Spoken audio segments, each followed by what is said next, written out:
Hey everybody, I'm Lauren, I'm the marketing coordinator. And I'm Taylor, I'm a physical therapist. And we've been getting a lot of people calling in asking us about neck pain and what they can do to help. So we wanted to bring in a physical therapist today to hopefully answer some of y'all's questions. So we're going to give Taylor a few scenarios of what we hear a lot, and hopefully he can help us out and give us some solutions.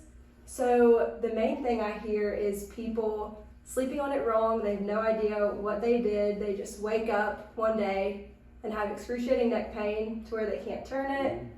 So what are some good ways to combat that? Okay, yeah. So this is one that I've heard a lot as well. I think the main thing that we want to focus on is basically our sleeping position or our posture, kind of how we're sleeping, right? And I think, we get people that come in and they've got 3 pillows and their head's all tilted down when they're sleeping, or their head's jacked like this, or one way or the other, or people on the other side, they don't have enough pillows.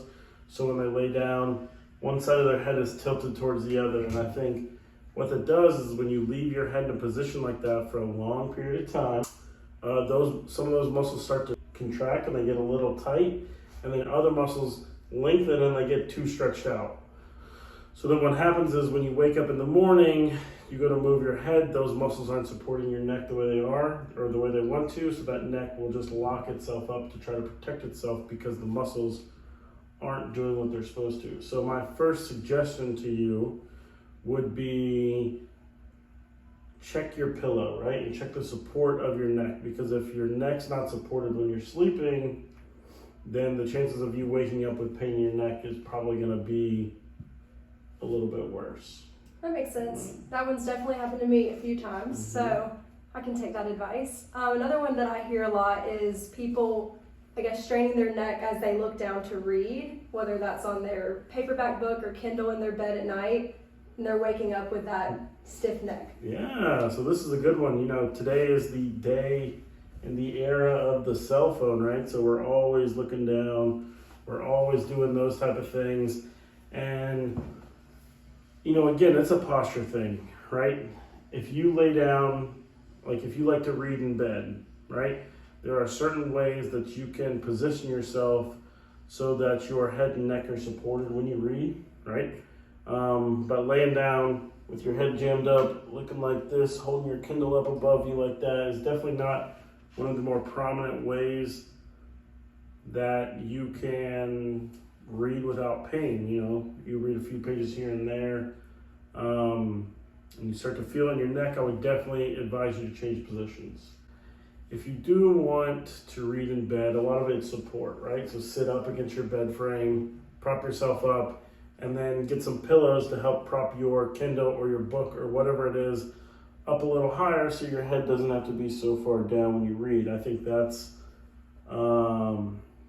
something that has definitely helped people in the past. If we're going to read, it's most of the time we're not going to sit down and read for 5 or 10 minutes. It's more of a half hour, those type of things. We want to really get into our books and the things that we're reading. So, getting yourself in a good position for that is imperative to make sure that you don't have neck pain with reading. Right. One thing I will say is if you do get sore after positioning properly, you can use something like an ice pack or something like that, as long as you put something between the ice pack and your skin. That'll help keep it relaxed, keep it calm, and kind of decrease some of that soreness if that's something that bothers you. And would you offer that same type of advice for someone who is sitting at a desk all day, staring at a computer, maybe with some bad posture? Absolutely, right? I think the one thing about desk problems is making sure there's been a big push for ergonomic things. So making sure you're in the right chair, making sure that your desk is at the right height, doing all of those type of things. And nowadays, with more people working from home, we see it more and more. People are coming in and like, my neck is just killing me. So making sure that your neck's at the right position and that your feet are flat on the floor, those are important things, because if your feet aren't flat, then you don't have a really good support system. So getting your feet flat, I guess the most important things I would say is make sure your feet are flat on the floor, Make sure you're like a nice upright position, right? Not too extended, but a nice upright, comfortable position. And then making sure that your eyes are a little down, like where your screen is, but not too far, right? I think what happens a lot is we see people that come in after a long period of time working, they've got headaches and things like that because they end up slouching, they're here, and they gotta tilt their head up to see what they're looking at. And what that does, it puts a lot of pressure on the back of your head here, so you get a lot of tightness back, like kind of the base of the skull. And that can actually trigger headaches and things like that. So positioning is very important for your neck, all in all. And our last tip is going to be about what you should do if you have some neck stiffness. Okay, so stiffness, it's usually a gradual progression. It can be caused by a variety of different things, right? Sometimes you may have a muscle strain, or you may have some sort of injury that eventually leads to stiffness. Sometimes, all in all, it's just we get into our natural habits, and the more habits that we have that don't require a lot of range of motion, the phrase, if you don't use it, you lose it, definitely applies in the situation, right? Because we need to get our full range of motion to make sure that our body can do what we're trying to do. If we don't use that motion, then the body starts to tighten up around it and we no longer have the ability to get there. So if your neck is feeling stiff, my suggestion is start with some stretches, right? Make sure you take your neck through the full range of motion, right? You can use a little bit of overpressure, but you're not trying to crank on your neck or pull very hard. It's really just trying to make sure you're getting that full range of motion. A lot of times it comes down to the fact that the joints in the neck, that they're not moving very efficiently, and because of that, that's where you're getting a lot of the stiffness from. And then the muscles around it will start to tighten up, and then that just contributes to more and more stiffness. You get into this negative loop where it's like your neck feels stiff, you try to move it, your muscles get sore. When your muscles get sore, they tighten back up, and then it's like over and over and over again.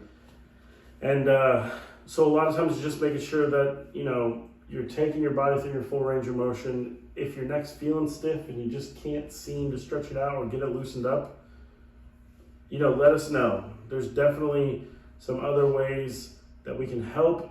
Everyone's neck problem is specific to themselves, so not everyone is the same, but the symptoms will present very similarly.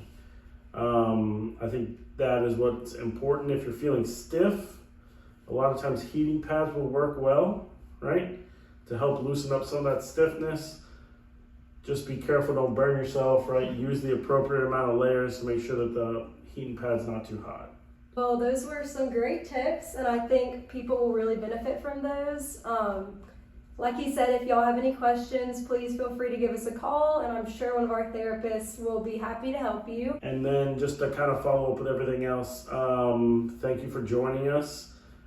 This is going to be something that we start doing a little bit more regularly. So if you have any questions or you want to hear some more information, feel free to reach out to us via email or via the phone, and we will try to get all of your questions answered. Bye. Bye.